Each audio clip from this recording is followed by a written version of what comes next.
Dia berpetualang masuk ke Hadramut, ke kota Tarim. Di zamannya Al-Imam Abdullah bin Abi Bakar Al-Idrus Al-Akbar. Terus dia tulis perjalanan dia.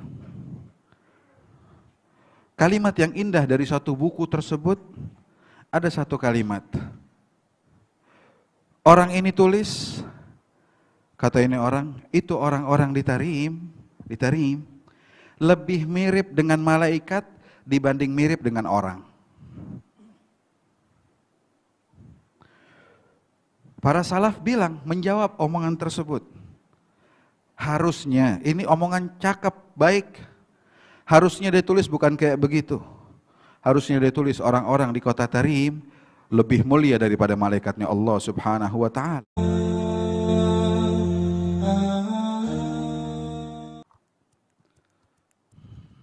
Assalamualaikum warahmatullahi wabarakatuh.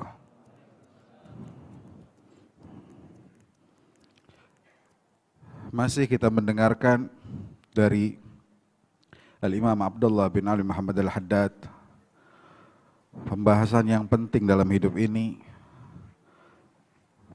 bagaimana kita menjaga pola hidup kita yang berhubungan dengan hal yang halal ataupun yang lain yang diharamkan Allah Subhanahu wa ta'ala.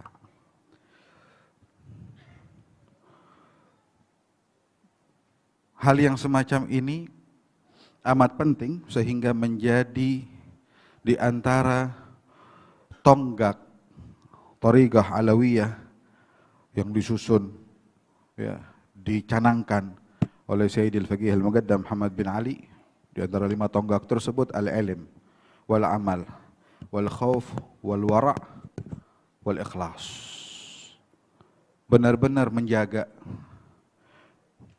sehingga orang-orang yang bisa menjaga hal ini, menjaga perutnya, ya, menjaga apa yang masuk ke dalam kehidupannya, hanya yang halal.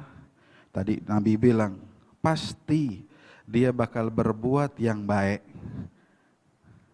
Suka apa enggak suka, sadar apa enggak sadar, pasti perbuatannya baik. Ini pelajaran besar buat kita. Kita mungkin harus mengintrospeksi diri kita masing-masing. Bagaimana perbuatan kita? Karena dalam konteks hadis tersebut kita takut kalau sampai ada hal-hal yang tidak disukai Allah yang ada di diri kita ataupun di lingkungan kita. Mereka, orang-orang yang menjaga dengan baik, inilah orang-orang yang terpilih dan dipilih oleh Allah Subhanahu wa ta'ala. Sampai segala hal, kalau ditanya di masa demi masa, orang-orang semacam ini, pasti mereka orang terbaik di masa tersebut.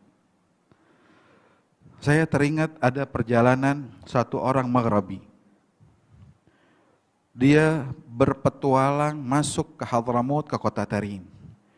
Di zamannya Al-Imam Abdullah bin Abi Bakar Al-Idrus Al-Akbar. Terus dia tulis perjalanan dia. Kalimat yang indah dari satu buku tersebut, ada satu kalimat.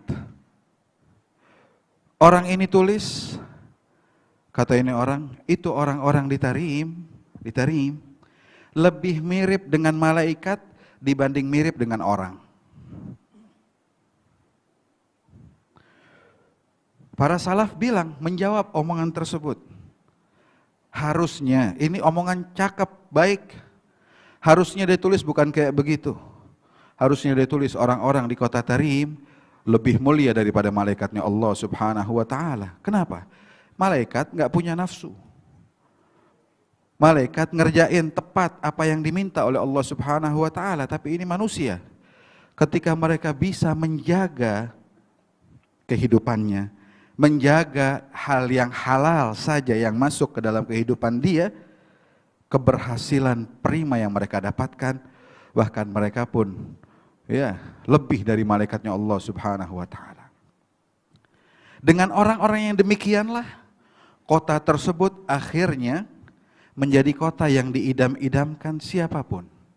Tadi kita dengar Sayyidina Syawaf nulis qasidah, dia bilang minhum tarimil ghanna tadhi binuril asna. Dengan orang-orang semacam ini, kota tersebut begitu terang benderang, menjadi dimuliakan oleh Allah. Bahkan dia bilang, kayaknya ini kota nih mahi minad dunyal bus. Ini bukan dunia kayaknya, bal min jinanil firdaus, tapi potongan surga firdausnya Allah yang Allah letakkan di muka bumi ini. Raudhah ja'alhal quddus fiha jalalatillah. Kenapa bisa begitu? Sebab kalau kita masuk ke kota tersebut, kita akan melihat keagungan Allah benar-benar tampak di kota itu. Bahkan dikatakan, Syawari' Tarim, Syekh man laluh Syekh. Itu jalanan di kota Tarim, guru bagi orang yang nggak punya guru. Dulu waktu kita di sana ada satu orang Suria. Mungkin Habib Syafiq ingat orang tersebut. Udah agak sepuh. Ketika diminta berbicara oleh Habib Umar satu waktu, dia bilang, saya bingung dengan kalimat ini. Jalan-jalan di kota Tarim itu guru bagi orang yang nggak punya guru. Apa maksudnya? Dia bilang, tadi siang saya lagi jalan. Kebetulan terik, panas sekali. Akhirnya saya datang, di sana tuh banyak tempat minum. Ya, kayak kita kulkas deh, tinggal pencet keluar air dingin. Begitu. Saya ketika minum karena terburu-buru, akhirnya minum sambil berdiri. Subhanallah, ada anak kecil jauh teriak sama saya. Dia bilang, ya Syekh, nggak malu dengan usia, minum masih berdiri, nggak duduk. Dengar kayak begitu, saya teringat kalimat ini benar. Bahwa jalanan kota Tarim guru bagi orang yang nggak punya guru di tempat tersebut. Hal yang semacam ini bukan khusus untuk kota itu aja. Bahkan kampung kita juga bisa kita bikin begitu. Sebelum kampung kita, rumah kita bisa bikin kayak begitu. Dengan apa?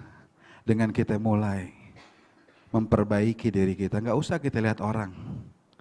Ya, Nabi udah pesan zaman kayak begini nih, ujung-ujungnya itu kata Nabi, alaikum bi khawaisati nafsik. Urusin diri sama orang terdekat kita aja. Mau ngurusin orang susah zaman sekarang. Jangan bermimpi kita mau merubah hal-hal yang besar kalau kita nggak bisa merubah hal-hal yang kecil. Keberhasilan di luar adalah keberhasilan kita di dalam. Mari kita benahi diri kita dulu. Banyak orang seringan nunjuk. Padahal ketika dia nunjuk, telunjuknya ke sono, ini 4 jarinya ke dia. Mari kita benahi. Mudah-mudahan kita semua nih kalau ditanya mau ke Tarim, jadi idola banget tuh. Kenapa nggak kita bikin rumah kita kayak Tarim? Berapa banyak masjid di Indonesia nih, kayak masjid di mana di Bogor tuh ditulis masjid ini kita min Tarim, potongan dari kota Tarim.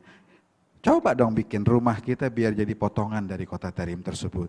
Pasti orang yang lewat rumah kita aja, lewat doang, akan mencium wangian surganya Allah Subhanahu wa Ta'ala.